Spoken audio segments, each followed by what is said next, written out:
वीतराग विज्ञान नमुता ही जाते भये अरिहंतादि महान करि मंगल करि हो महा ग्रंथ करन के काज जाते मिले समाज सब पावे निज पद राज पावे निज पद राज।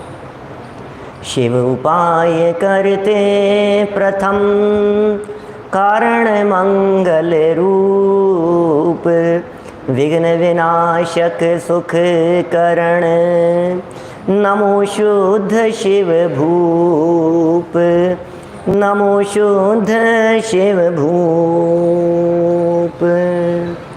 मोक्ष मार्ग प्रकाशक नामक ये ग्रंथ है। आचार्य कल्प पंडित प्रवर टोडरमल जी साहब की अत्यंत सुंदर और परम उपकारी यह रचना है।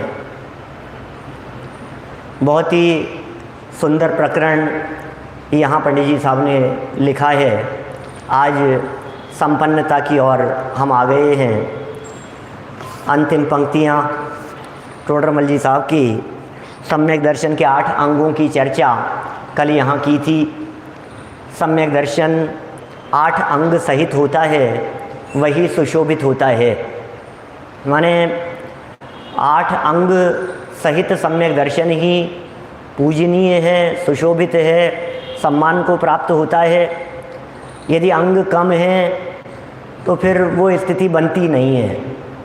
फिर भी यहाँ व्यवहार और उपचार से उस परिस्थिति को बतलाते हुए पंडित जी साहब ने स्वयं ने शंका उठाई है और स्वयं ने ही उसका समाधान भी किया है। पेज नंबर चल रहा है 338, 338 नंबर का यह पेज है। सम्यक दर्शन के 8 अंग कल हमने चर्चा कर ली थी इन 8 अंगों के बारे में बहुत शॉर्ट में।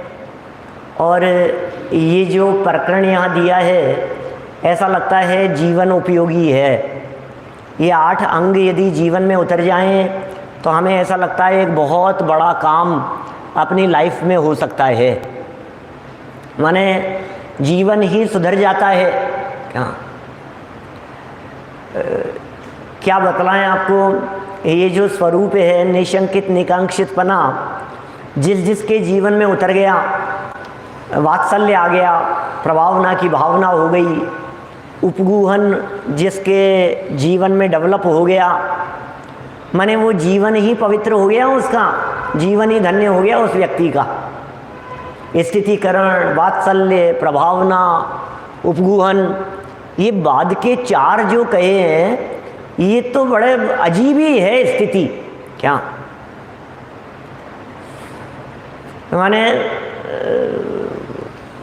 बहुत क्या कहें उसको, इतना अच्छा भी लग रहा है कि यदि ये सब हो अपने जीवन में तो कितना अच्छा सरल जीवन हो जाए। चलिए, इन 8 के होने पर सम्यक दर्शन होता ही होता है ऐसा नियम तो नहीं कह सकते। पंडित जी साहब ने 338 पेज अंतिम पंक्तियों में यहाँ कोई प्रश्न उठाया है। यहाँ प्रश्न है कि कितने ही सम्यक्त्वी जीवों के भी भय होता है, इच्छा होती है, ग्लानि आदि पाए जाते हैं, और कितने ही मिथ्या दृष्टियों के नहीं पाए जाते। क्या करो बोलो। कितने ही जीव ऐसे हैं जिन जीवों के भय, इच्छा, ग्लानि पाए जाते हैं। भय, इच्छा, ग्लानि का मतलब समझ गए जैन सब। भय माने हैं शंका, इच्छा माने हैं कांक्षा, और ग्लानि माने हैं विचिकित्सा। इसका मतलब निशंकितपना नहीं है, निकांक्षितपना नहीं है, निर्विचिकित्सापना नहीं है। कितने ही सम्यक दृष्टि जीव ऐसे होते हैं जिन सम्यक दृष्टि जीवों के ये नहीं पाए जाते हैं, और कितने ही मिथ्या दृष्टियों के नहीं पाए जाते। क्या कह रहे हैं? अच्छा, भय ग्लानि आदि नहीं पाए जाते, ऐसा कितने ही मिथ्या दृष्टियों के नहीं पाए जाते, इसलिए निशंकित आदिक अंग सम्यक्त्व के कैसे हो सकते हैं। क्या बात क्या कह रहे हैं, बड़ी सुंदर बात है कि भाई जिन निशंकित आदि अंगों की हमने यहाँ चर्चा की है, ये निशंकित आदि अंग सम्यक दृष्टि के भी कदाचित नहीं हो और मिथ्या दृष्टि में भी कदाचित हो जाए। शंका कांक्षा आदि सम्यक दृष्टि के भी कदाचित हो सकते हैं और मिथ्या दृष्टि के भी शंका कांक्षा आदि नहीं होवे, ये बात भी संभव है। तो ये कह रहे हैं इसलिए सम्यक्त्व के कैसे कहते हैं, क्या आप ये कैसे कहते हो कि ये निशंकित आदि अंग सम्यक दृष्टि के होते हैं। ये बात तो कुछ हमारे को जच नहीं रही है, इसमें तो हमारे को अव्याप्ति और अतिव्याप्ति दोष दिख रहा है। अव्याप्ति अतिव्याप्ति क्या चीज़ है, सम्यक दर्शन का लक्षण नहीं बनाया जा सकता इन बातों को, क्योंकि मिथ्या दृष्टि में भी पाए जा रहे हैं, इसलिए तो अतिव्याप्ति हो जाएगा, और सभी सम्यक दृष्टियों में भी नहीं हुए इसलिए अव्याप्ति हो जाएगा। तो ये बड़ा प्रश्न है जो चित्त में उठता है। देखिए उसका समाधान करते हैं। 339 नंबर का पेज, अंतिम पृष्ठ है, टोडरमल जी के हाथ का लिखा हुआ, हस्तलिखित प्रति में भी अंतिम पृष्ठ है, प्रकाशित पुस्तक में भी ये अंतिम पृष्ठ है।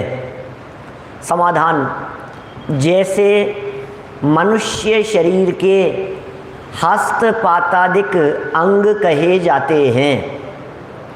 क्या कहा, जैसे मनुष्य शरीर के हस्तपातादिक अंग कहे जाते हैं, पैर, हाथ, अष्ट अंग कहे जाते हैं ना, शरीर में 8 अंग कहे जाते हैं, अष्टांग।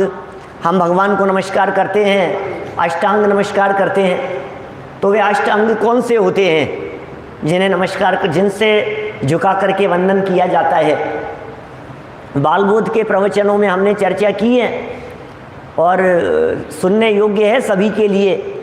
जिनका बेस तैयार नहीं हो उनको ज़रूर एक बार बालबोध से सारे प्रवचनों को सुनना चाहिए। YouTube पर प्लेलिस्ट के पर देखेंगे तो बालबोध 1, 2, 3 सब प्रवचन मिलेंगे वहाँ। देखिए बात कह रहा हूँ यहाँ, 8 अंग कौन से हैं, 2 हाथ 2 पैर, ये तो स्पष्ट ख्याल में आ रहे हैं। 2 हाथ 2 पैर, एक है मस्तक, 5 हो गए। एक है हृदय, 6 हृदय दिल से झुका करके। एक है पीठ और एक है कमर। क्या माने, जब भगवान को अष्टांग नमस्कार करते हैं तो हाथ भी झुकते हैं, दोनों पैर भी टिकते हैं, मस्तक भी झुकाया जाता है, हृदय भी झुकता है और कमर और पीठ भी पूरी झुक जाती है। इस तरह से अष्टांग को झुकाकर जिनेंद्र देव को वंदन किया जाता है। ये तो है अंग, क्या अष्टांग। तो ये कह रहे हैं जैसे सबके पाए जाते हैं। अभी कहीं एक जगह पर उन्होंने ऐसा भी लिखा अष्टांग के संदर्भ में, ब्रह्मचारी रायमल जी ने ही इस तरह की चर्चा की है। तो उन्होंने ये भी लिखा कि 2 हाथ 2 पाँव मस्तक और फिर 3 उन्होंने जोड़े मन वचन काए, ऐसे अष्टांग कहे। विवक्षा भेद है, अलग एंगल से बात कही है। 2 हाथ 2 पाँव मस्तक और मन से, वचन से और काय से, तो इस तरह से 8 अंगों के माध्यम से वंदन किया जाता है जिनेंद्र देव को अष्टांग नमस्कार करते हुए। शरीर में 8 अंग होते हैं इस तरह से, हाथ पांव आदि। वहाँ कोई मनुष्य ऐसा भी हो जिसके हस्त पादादि में कोई अंग न हो, किसी के हाथ नहीं है, क्या किसी के हाथ नहीं है, ऐसा भी तो हो सकता है ना। और कोई अंग न हो वहाँ उसके मनुष्य शरीर तो कहा जाता है, परंतु उन अंगों बिना वह शोभायमान सकल कार्यकारी नहीं होता।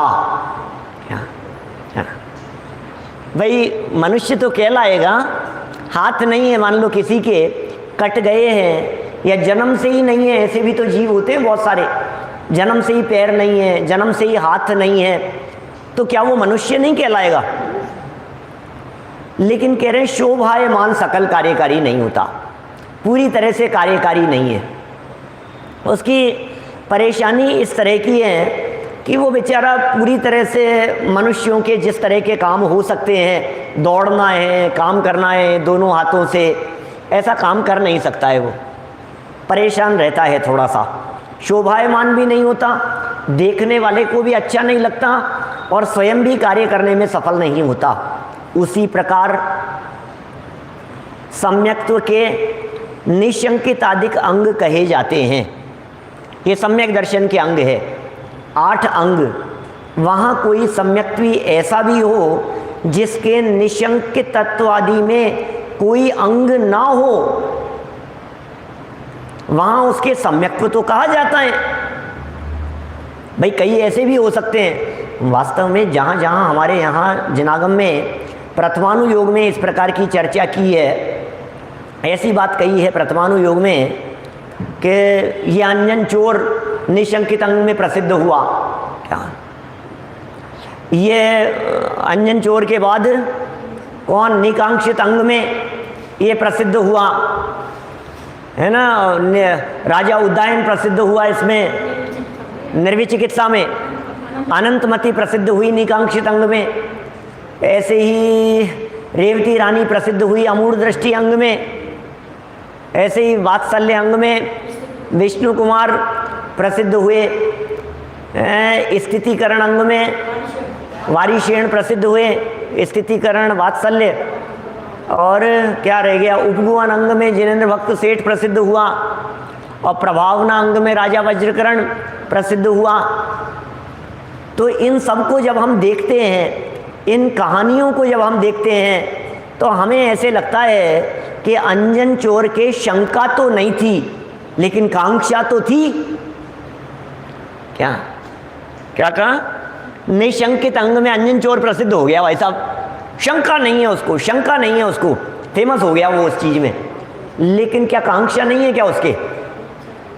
धड़ल्ले से काटता जा रहा है और उसके मन में ये भावना बैठी हुई है कि विद्या प्रकट हो जाएगी, आकाशगामिनी प्रकट हो जाएगी विद्या। तो फिर ये कैसे हो सकता है? इसी तरह से औरों में भी लगा लेना। थोड़ा सा बारीकी में हम जाकर के देखेंगे तो कुछ अंग हैं और कुछ अंग नहीं हैं, ऐसा भी कहीं कहीं लोगों के जीवन में दिखाई देगा। लेकिन सम्यक्त्व कहा जाता है। परंतु उन अंगों के बिना, इन निशंकित आदि अंगों के बिना वह निर्मल सकल कार्यकारी नहीं होता।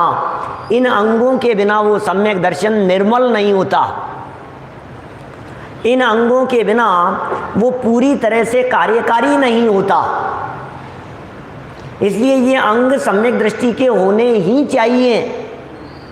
आप यदि दृढ़ श्रद्धानी हैं तो आपको इस तरह का प्रयत्न करना चाहिए कि हमारे में ये 8 अंग बराबर रीति से हो। एक और उदाहरण दिया यहीं इसी प्रकरण में, तथा जिस प्रकार बंदर के भी हस्तपातादिक अंग होते हैं, बंदर के भी होते हैं, हाथ पांव वगैरह तो होते हैं ना बंदर के भी। माने वो तो घर बया का जाए, अपन ने वो प्रसंग सुना है,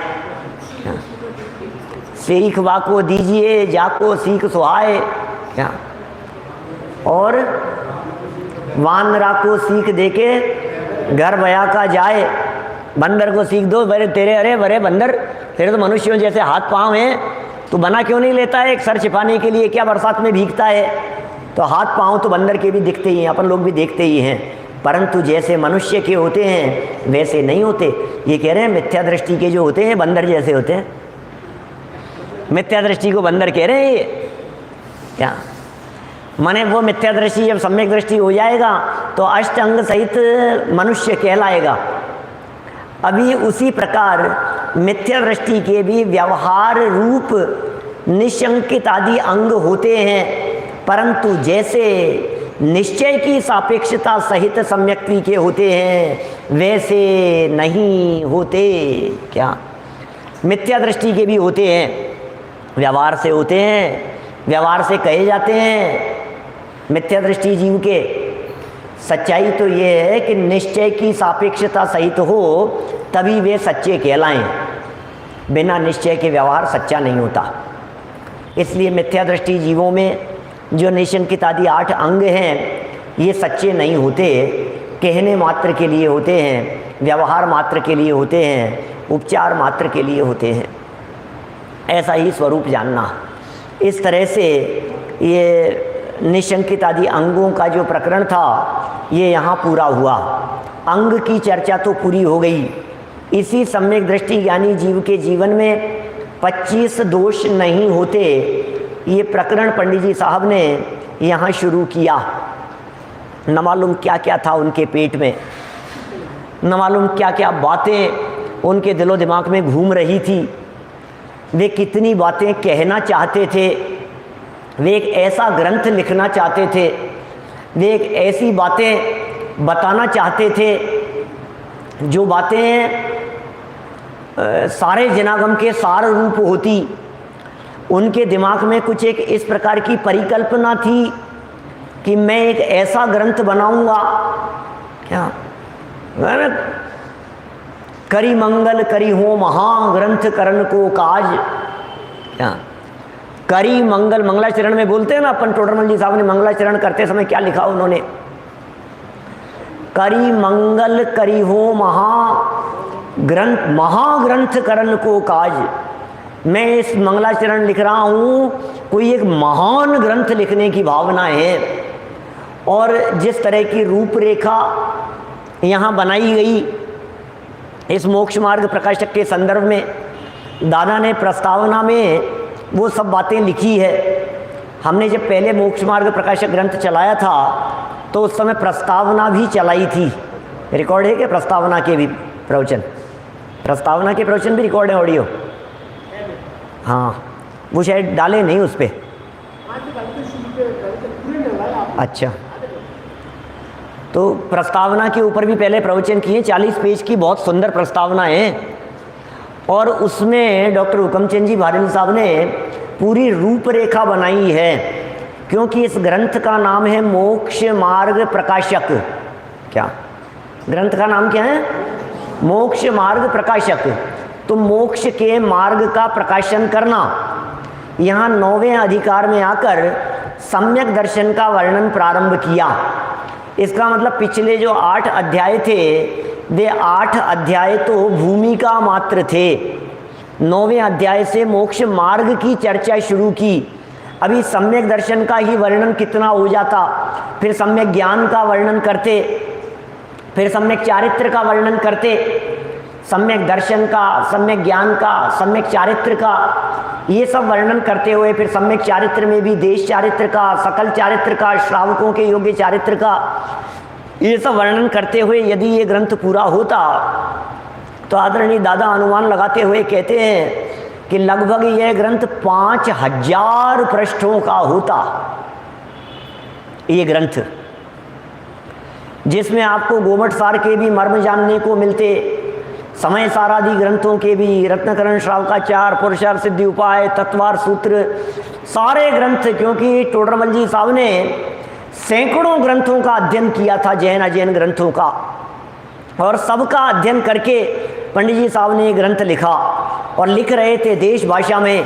बोले जगत के जीवों के लिए मैं एक ऐसा ग्रंथ बना करके तैयार कर दूंगा जिस ग्रंथ में you name it and have it, ऐसी स्थिति, आप नाम लो, आप प्रकरण बोलो, आप बोलो तो सही, ध्यान की चर्चा भी मिलेगी, त्याग की चर्चा भी मिलेगी, तप की चर्चा भी मिलेगी, वैराग्य की चर्चा भी मिलेगी, कर्म सिद्धांत की चर्चा भी मिलेगी, भूगोल की चर्चा भी मिलेगी, करणानुयोग संबंधी सारे प्रकरण मिलेंगे, चरणानुयोग के प्रकरण भी मिलेंगे, श्रावकों के योग्य आचरण के प्रकरण भी मिलेंगे, प्रथमानुयोग संबंधी कथा कहानियाँ जहाँ जहाँ जो जो योग्य होगी वहाँ वे सब बातें भी लिखेंगे। ऐसी प्लानिंग उनके दिमाग में चल रही थी।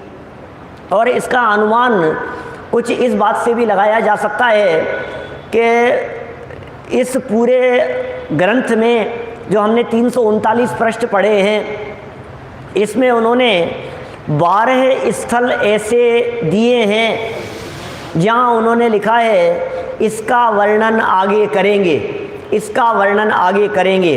प्रस्तावना में इस बात को, उन 12 स्थलों को दिया भी गया है कि इसका वर्णन हम आगे करेंगे। इसी की जो प्रस्तावना है ना आपके पास में, जो ग्रंथ होगा उस ग्रंथ में आप देख सकते हैं कहाँ कहाँ इन्होंने आगे करने की बात कही है। देखो आपको प्रस्तावना का पेज दिखाता हूँ, 27 नंबर पेज है आगे प्रस्तावना का, जहाँ पेज नंबर नीचे दिए हुए हैं। 12 बिंदु ऐसे दिए हैं जिन बिंदुओं में ये लिखा है इसका वर्णन आगे करेंगे, वर्णन आगे करेंगे। मोक्ष मार्ग प्रकाशक प्रस्तुत संस्करण, जो पुस्तकें आपके बीच में हैं, क्या देखिए ये कह रहे हैं, पहला पॉइंट पेज नंबर 30 पर आया है, दूसरा 136 पेज पर लिखा है कि आगे लिखेंगे, फिर 157, 157, 158, 167, 207, 207, 232, 238, 257 और 321, कितनी जगह पर, 12 जगह पर पंडित जी साहब ने ये लिखा, हम आगे करेंगे, हम आगे करेंगे, हम आगे करेंगे। ऐसे ऐसे प्रकरण हैं जिन प्रकरणों को देख करके हमें ऐसे लगता है कि यार क्या करने वाले होंगे पंडित जी साहब। मैंने एक बार जाना शिविर में, जैन अध्यात्म अकेडमी ऑफ नॉर्थ अमेरिका वालों के शिविर में, लॉकडाउन के पीरियड में कुछ प्रवचन किए, 2-4 प्रवचन, जिनमें लिखा ये जो प्रकरण आए ना, ये ज्ञानी के क्या 8 नंबर का पॉइंट है, भरत आदि सम्यक दृष्टियों के विषय कषाय की प्रवृत्ति जैसी होती है वे भी विशेष रूप से आगे कहेंगे। कैसी होती होगी? भरत चक्रवर्ती, क्षायिक सम्यक दृष्टि, चौथे गुणस्थानवर्ती, तद्भव मोक्षगामी, अभी मोक्ष जाने वाले हैं इसी भाव से, दीक्षा लेते ही अंतर्मूर्त में जिनको केवल ज्ञान की प्राप्ति कर लेंगे। आप सोचिए तो सही, दीक्षा लेते ही अंतर्मूर्त के अंदर अंदर केवल ज्ञान की प्राप्ति कर लेंगे, भगवान बन जाएंगे।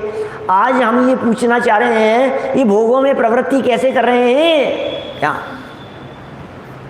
ये कैसे हो सकता है? इसका मतलब उनकी बाहरी प्रवृत्ति और उनकी अंतरंग दशा दोनों में कहीं ना कहीं कुछ चल रहा है। बाहर की प्रवृत्ति से अंतरंग दशा दिख नहीं रही है, लेकिन अंदर में जो उनके द्वंद्व चल रहा है, दादा ने थोड़ा बहुत उसको भरत के अंतर्द्वंद में दिया है।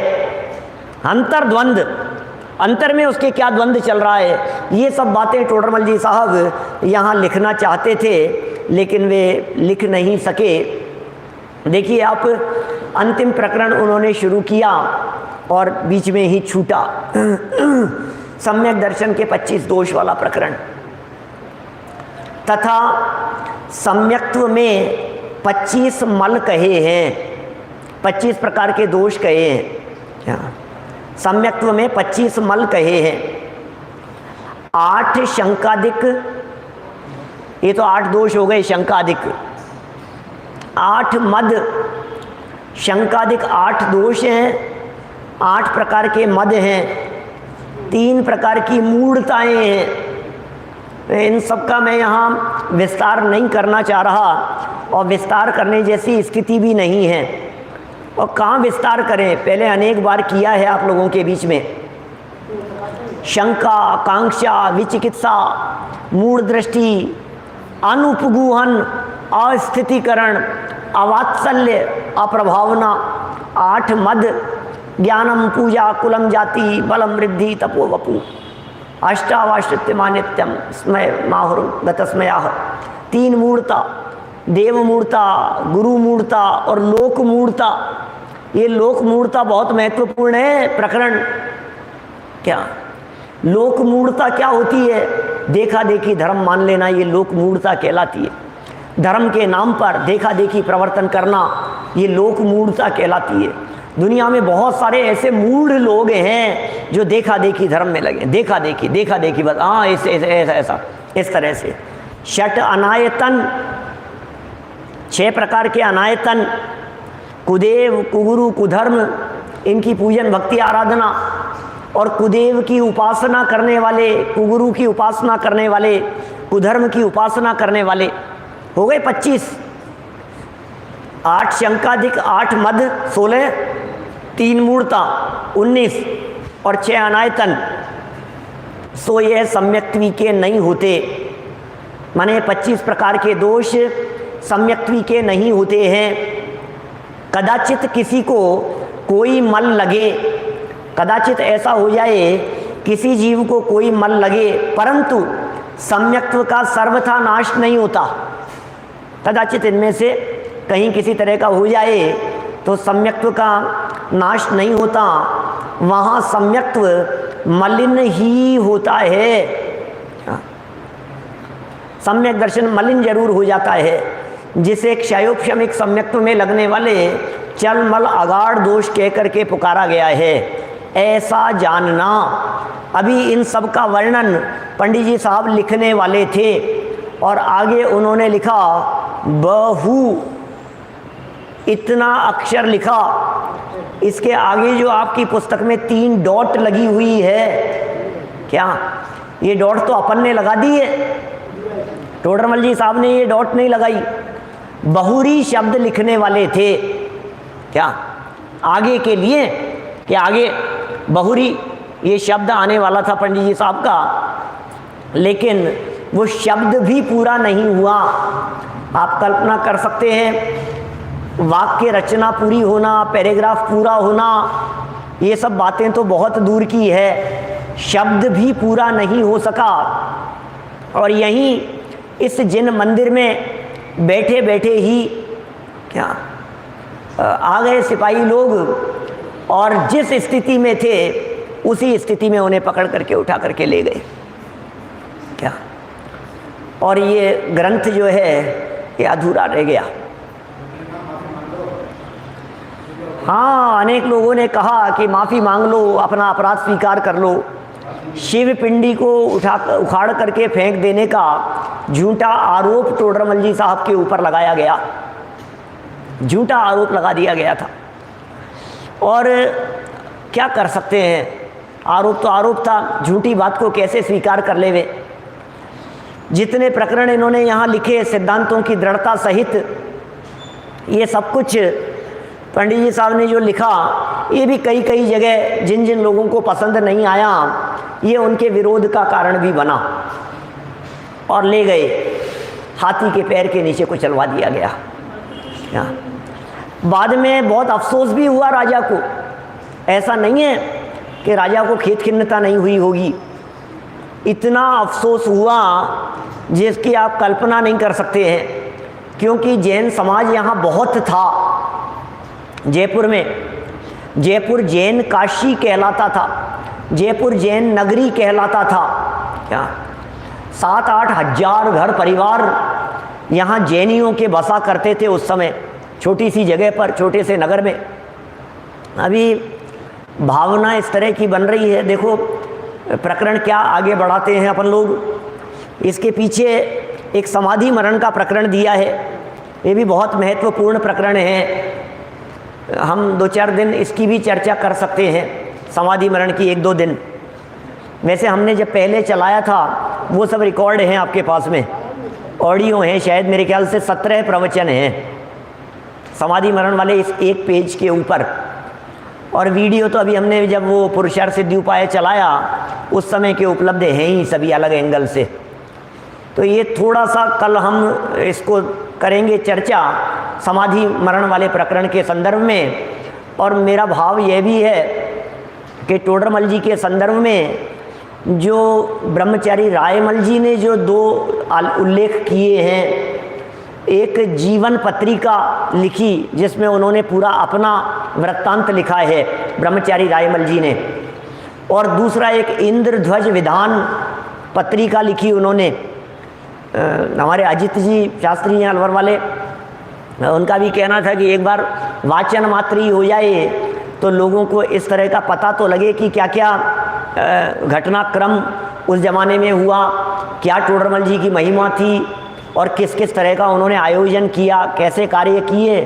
तो थोड़ा बहुत परिचयात्मक दृष्टि से 2-4 दिन उसे अपन पढ़ सकते हैं। भाव हैं, देखते हैं यहाँ बहुरी शब्द कह कर के जब ले गए तो क्या परिस्थितियाँ बनी होगी, क्या माहौल हुआ होगा पूरे नगर में। आप कल्पना कर सकते हैं, हम जिस मंदिर में यहाँ बैठे हुए हैं, इसी जगह पर बैठ कर के लिखते लिखते पंडित जी साहब को आ गए सिपाही और ये लिख रहे थे और ले गए क्या। माने कल्पना के बाहर है अपने वो सारा दृश्य। माधो सिंह था, हाँ होगा, राजा तो था ही ना यहाँ का। जयपुर का राजा तो था ही, और नाम उल्लेख आता है श्याम तिवारी का।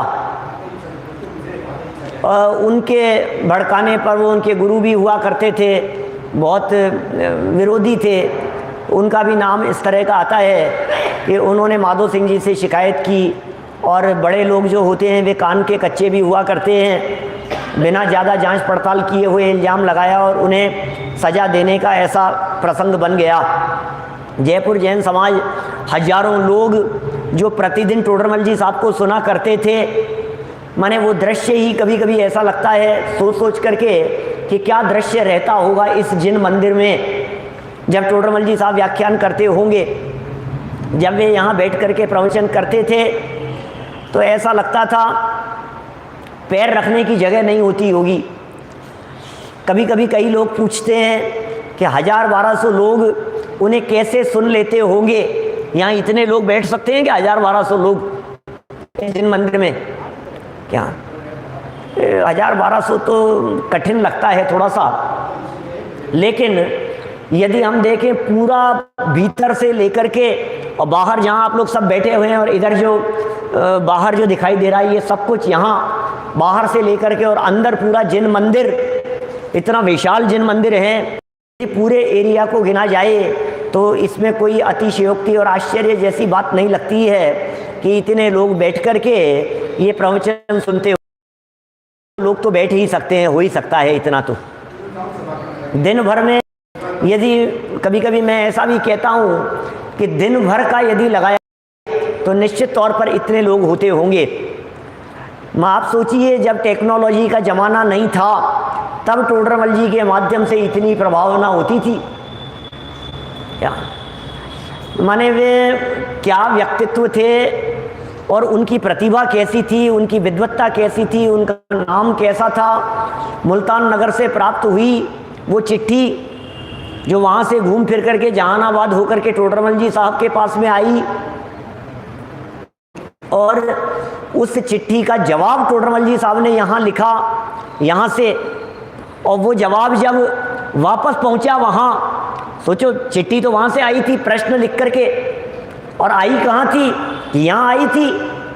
और जब यहाँ चिट्ठी आई तो टोडरमल जी ने यहाँ से लिखा जवाब यहाँ बैठकर, और वो जवाब गया पाकिस्तान, और वो पाकिस्तान से वापस वो चिट्ठी 250 वर्ष बाद वापस जयपुर आ गई। क्या आप सोच सकते हैं ये घटना क्या है? मैंने इसके उल्लेख किए हैं रहस्यपूर्ण चिट्ठी के प्रवचनों में। क्या 2-4 दिन बाद में दोपहर की सभा में वो चलाने वाले हैं हम, ऐसा भाव है। माने वो सब YouTube पर, तो वो बड़े अद्भुत तरह की बातें हैं जिनमें वो वापस वहाँ चले गई और पाकिस्तान से लौट करके दोबारा जयपुर आ गई। और हमने जब वो प्रवचन किए थे उसके ऊपर 47 प्रवचन किए रहस्यपूर्ण चिट्ठी पर, यहीं बैठ करके अंदर बैठते थे सर्दियों के समय में, कुछ बाहर भी हुए होंगे अंदर बैठ करके। तो उस समय हमने ये बात कही कि देखो जो चिट्ठी जहाँ से लिखी गई है घूम फिर करके वहीं उसी टोडरमल जी की सभा में आकर के पढ़ी जाएगी, ऐसा सोचा भी नहीं जा सकता है। और वो भी लगभग 300 वर्ष, पौने 300 वर्ष बाद। क्या होता है चिट्ठियां दोबारा यहाँ आ जाएं 300 साल बाद। आप कोई चिट्ठी लिखो, चिट्ठियों का होता क्या, पढ़ करके कचरे पात्र में चली जाती है, और चिट्ठियों का क्या होता है? क्या माने कैसी कैसी स्थितियां बन जाती है, कैसी परिस्थितियां बन जाती है, कैसे प्रसंग बन जाते हैं। ये तो अनहोनी जैसी घटना जैसी लगती है, लेकिन सारे घटना चक्र यहाँ सब घूमे टोडरमल जी के साथ में, इस प्रकार की परिस्थितियाँ बनी, ग्रंथ अपूर्ण रह गया। हम ऐसा भी कह सकते हैं हमारा ही कुछ अभाग्य था, हमारा ही कुछ इस तरह का दुर्भाग्य था, हमारी ही ऐसा कह सकते हैं कुछ खोटी होनहार भी कह सकते हैं, या इतना सद्भाग्य नहीं था कि टोडरमल जी का अल्प काल में ही जीवन पूरा हो गया। दादा ने रिसर्च में इस बात को सिद्ध किया अपनी PhD में कि टोडरमल जी साहब 47 वर्ष की आयु पूरी करके परलोक सिधारे। 47 वर्ष उन्होंने अपनी पीएचडी में उस बात को लिखा है। मैं उस बात से पूरी तरह से असहमत हूँ यह तो नहीं कहना चाहता, लेकिन फिर भी हमने जो यहाँ इस जिन मंदिर में और पुराने विद्वानों से जब कभी भी चर्चाएं सुनी तो और लेखन में पढ़ी, आज के 50 साल पहले तक भी, 50-60 साल पहले तक भी, तो 27 वर्ष टोडरमल जी की उम्र मानी जाती थी। क्या 27 वर्ष की उम्र में टोडरमल जी का देवलोक गमन हो गया, ऐसा माना जाता था। उसे कोई असत्य प्रतिपादन करें हम, ऐसा भी नहीं हो सकता है। 47 हो या 27 हो, दोनों ही उम्र कोई ज़्यादा नहीं है। 47 भी ज़्यादा नहीं है। क्या माने हम भी तो 47 के लगभग ही हैं, लगभग पहुंच गए, और क्या है। और 27 तो कितने छोटे होते हैं भाई ज्ञाता जी, 27 के आसपास होंगे आप, तो कितनी कम उम्र होती है। और टोडरमल जी ने कितना काम किया, लेकिन वे बहुत विलक्षण प्रतिभा के धनी थे। इसी जिन मंदिर की अनेक घटनाएं इस प्रकार की है जो हमारे दिलो दिमाग में घूम रही है। जब हमने शायद यह ग्रंथ प्रारंभ किया था या कहीं बीच में हमने वो प्रवचन भी किया है, इसी मंदिर में बैठ कर के वीडियो प्रवचन उपलब्ध है टोडरमल जी के समय या टोडरमल जी के बारे में। शायद उनका समाधि दिवस था, तब हमने टोडरमल जी के समय बारे में वो जितनी चर्चाएं लगभग हो सकती है मोटे मोटे तौर पर संक्षेप में वो सब की थी।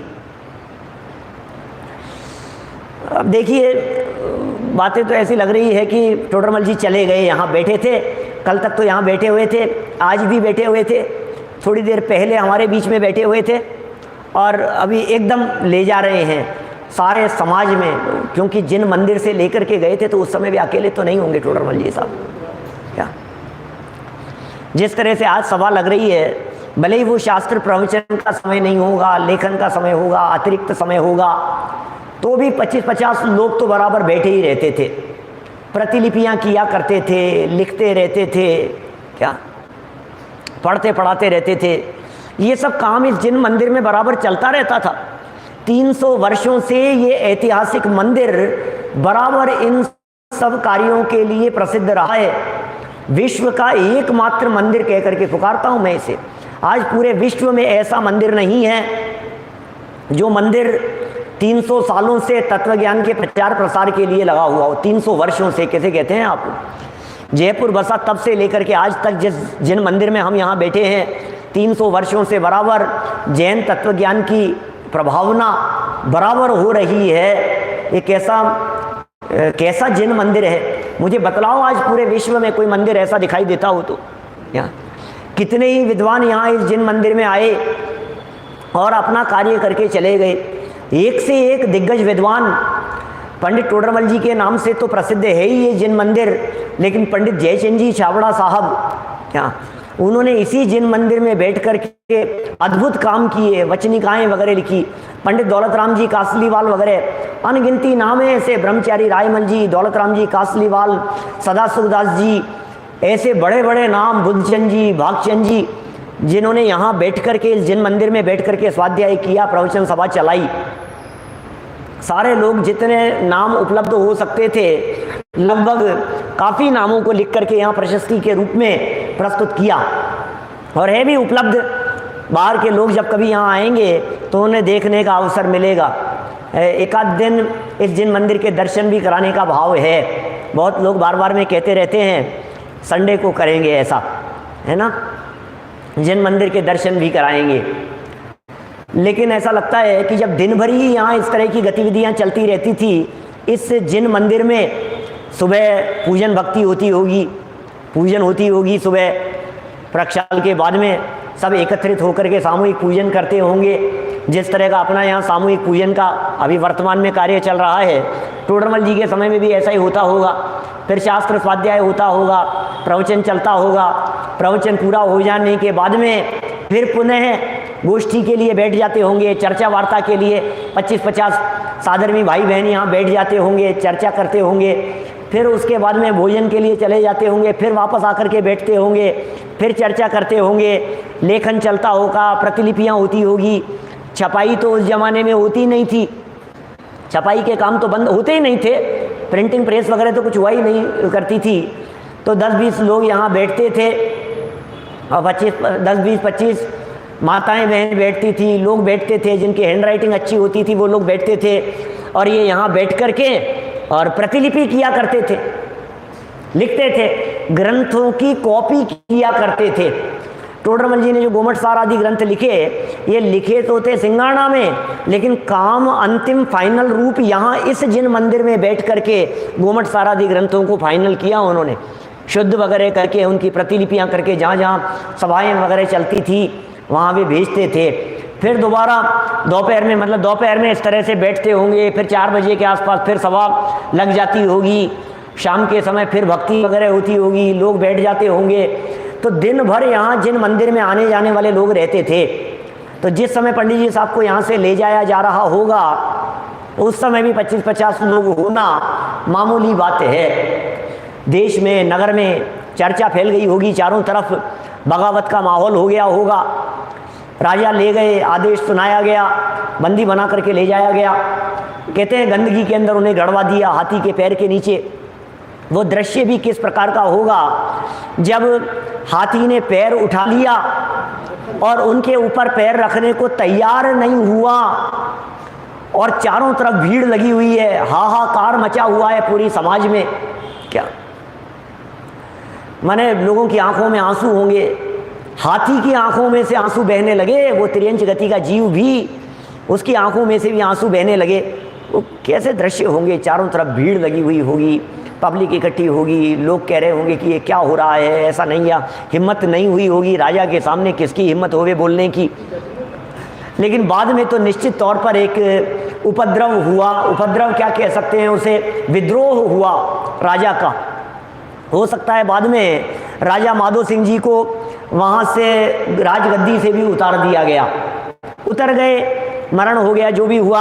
1-2 साल ही रहा राजा माधो सिंह जी का काल, लेकिन उसे भी पश्चाताप हुआ और फिर उसने बहुत धूमधाम से जैनियों को यहाँ बहुत संरक्षण प्रदान किए, जैनियों के लिए सहयोग किए, जिन मंदिर निर्माण के लिए जगह जगह पर भूमियाँ प्रदान की, जगह जगह जिन मंदिर बनवाए गए। राजघराने में हमारे जयपुर जैन समाज के ही कई ऐसे प्रतिष्ठित लोग थे जो दीवान पद पर थे। दीवान बदीचंद जी हैं, दीवान रतनचंद जी हैं, बालचंद जी हैं दीवान, इन लोगों के नाम, अमरचंद जी दीवान, ये तो बाद में हुए थोड़े, लेकिन काफ़ी ऐसे दीवान लोग जो जैन समाज के काफ़ी प्रतिष्ठित रहे और वे उन्होंने अपना एक आधिपत्य जमाया हुआ था। तो काफ़ी काम राजा को पश्चाताप हुआ, फिर जैनियों के लिए तो जो उसने सहयोग किया सो किया। लेकिन हमारा दुर्भाग्य रहा कि पंडित जी साहब अल्प आयु में ही जीवन पूरा होकर के यहाँ से परलोक सिधार गए। लेकिन फिर भी कोई बात नहीं, खेद खिन्न होने की ज़रूरत नहीं है। जो होता है सो होने दो, होनी को स्वीकार करो, बस यही होनहार थी, ऐसा ही होना था। उनकी आयु इतनी ही थी, सर्वज्ञ भगवान के ज्ञान में वर्षों से यही बात झलक रही थी। अनादिकाल से केवल ज्ञानियों के ज्ञान में यही झलक रहा था कि एक जयपुर नगर में एक ऐसा विद्वान होगा और इतनी आयु पूरी हो जाने के बाद वे परलोक सिधार जाएंगे। जीवन पूरा हो गया, लेकिन यह ग्रंथ अपूर्ण होते हुए भी सच में कुछ अपूर्व ग्रंथ है। इसलिए हमें ऐसा नहीं सोचना चाहिए कि भाई ये तो कम रह गया, ये तो कम रह गया, ऐसा नहीं है। जितना है उसका तो सेवन कर लो, जितना है उसे तो अपने जीवन में उतार लो। शायद हो सकता है सम्यक प्राप्त करके अपना पेट भरने के लिए इतना मात्र ही पर्याप्त हो। जैसे मान लीजिए कभी कभी बच्चे घर में कम लड्डू बनते हैं तो रोने लगते हैं, क्या माने वो कहते हैं बस इतने से ही बनाया आपने, बस इतने से ही बनाया आपने, और बनाने चाहिए थे, और बनाने चाहिए थे, बस 20 ही लड्डू बनाए, इतने से क्या होगा, इतने से क्या होगा। तो घर में लड्डू बनाने वाली माँ ये कहती है कि बेटा पहले 20 तो ख़त्म हो जाने दे, क्या फिर और बन जाएंगे, क्या तू इतने में ही तृप्त हो जाएगा, तू क्यों आगे की बात करता है, क्या ये 20 तो खा कम से कम, ये तो रखे हैं अभी, इतने ही नहीं खा पा रहा है। हम यहाँ खेत खिन्न हो रहे हैं, काश ये ग्रंथ पूरा होता, काश ये ग्रंथ पूरा होता, काश और मिल जाता, काश और मिल जाता। अरे भाई, अनेक ग्रंथ उपलब्ध हैं, हम उन्हें कहाँ पढ़ पाए हैं। ये मोक्ष मार्ग प्रकाशक भी जितना उपलब्ध है, हम कहाँ इसके मर्म तक पहुँच पाए हैं। मैंने 12 मार्च 2020 को इस ग्रंथ को यहाँ शुरू किया था, वीडियो प्रवचन यूट्यूब और लाइव की दृष्टि से, और आज 12 जुलाई 2021 को लगभग 1.25 साल के पीरियड में अपनी शक्ति अनुसार, अपनी बुद्धि अनुसार, अपने अल्प क्षयोक्षम के अनुसार मैंने इसको यहाँ जितना लिखा है, जितना उपलब्ध था, उसे पूर्ण करने का, संपन्न करने का प्रयत्न किया है। 12 तारीख से शुरू किया और 12 तारीख को संपन्न कर रहे हैं, और जितना किया है ये निश्चित तौर पर मिथ्यात्व के 12 बजाने के लिए समर्थ होना चाहिए। क्या इतना पढ़कर सुनकर के भी यदि अब हमारी विपरीत परिणति में से मिथ्यात्व के 12 ना बजें तो फिर तो क्या कहें भाई साहब। जितना उपलब्ध है उतना पर्याप्त है। हमें इस मोक्ष मार्ग प्रकाशक ग्रंथ का अध्ययन आज संपन्न नहीं समझना चाहिए। हमें जो काम टोडरमल जी का अधूरा रह गया है उसे पूरा करने का प्रयत्न करना चाहिए, माने पूरा पढ़ना चाहिए। ये कैसे पढ़ना चाहिए? लिखा तो इतना ही है, पूरा कैसे पढ़ें कि वे इसे पूरा करने वाले थे जिनागम के अन्य अनेक ग्रंथों का आधार लेकर के। तो आज हम टोडरमल जी के इस वियोग के प्रसंग पर जब इस सभा से वे उठ करके चले गए हैं, हम जरूर इस प्रकार का संकल्प लेते हैं कि अपने जीवन पर्यंत जितना संभव हो सकेगा जिनागम के मूल ग्रंथों का आद्योपांत अध्ययन करते रहेंगे। और हे टोडरमल जी साहब, आपकी जो भावना थी मोक्ष मार्ग प्रकाशन करने की, इसका प्रकाशन अपनी परिणति में करते रहेंगे। अनेक ग्रंथों का बराबर अध्ययन करेंगे, मनन करेंगे, पठन पाठन करेंगे, स्वयं भी पढ़ेंगे, औरों को भी पढ़ाएंगे।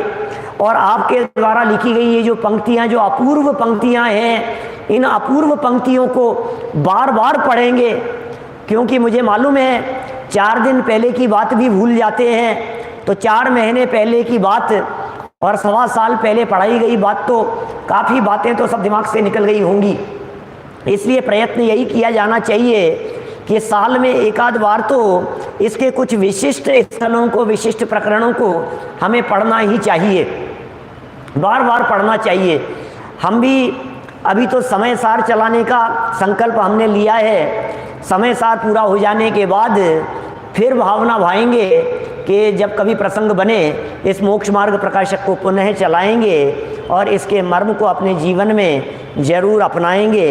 हम सब टोडरमल जी द्वारा लिखे गए इन शब्दों को और इन वाक्यों को, इन पंक्तियों को, इन जिनागम के रहस्यों को अपने जीवन में उतारें और अपने मनुष्य जीवन को सफल सार्थक करें। इसी भावना से मैं बात को यहीं विराम दे रहा हूँ।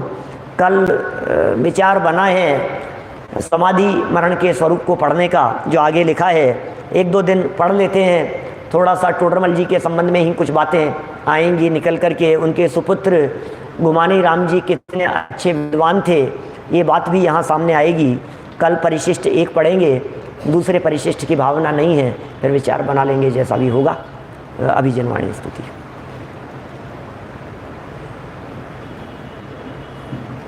निज निधि निज में बताई, यह अनंत उपकार है, उसके लिए जिन वाणी माँ को वंदना शत बार है, वंदना शत बार है।